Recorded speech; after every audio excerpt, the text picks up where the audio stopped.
নমস্কার, আমি শম্ভুনাথ ব্যানার্জি, দেশবন্ধুনগর, দুর্গাপুর ৪ নিয়ার ব্যানার্জিটি থেকে বলছি।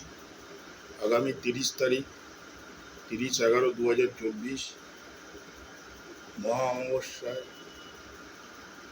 আমাদের গৃহের ৫১তম রক্ষা কালিকা মাতার বাৎসরিক পূজা অনুষ্ঠান অনুষ্ঠিত হবে। হোম যজ্ঞ যজ্ঞাদি চলবে। সন্ধ্যে ৪:৩০টা থেকে ভক্তদের ভোগ বিতরণ করা হবে। ভক্তদের ভোগ খাওয়া শেষ হলে তারপরে মায়ের ভোগ দেওয়া, এটাই আদেশ। এবং ৩জন তন্ত্রবিদ বিভিন্ন রকম তন্ত্রক্রিয়া প্রয়োগে সুন্দরভাবে ভক্তদের মঙ্গলার্থে এবং ভারতবর্ষের মঙ্গলার্থে সংকল্প করে এই পূজা পাঠ করা হবে। এই পুজো দেখতে খুবই ভালো লাগবে, বুঝিয়ে বুঝিয়ে পুজো করায়।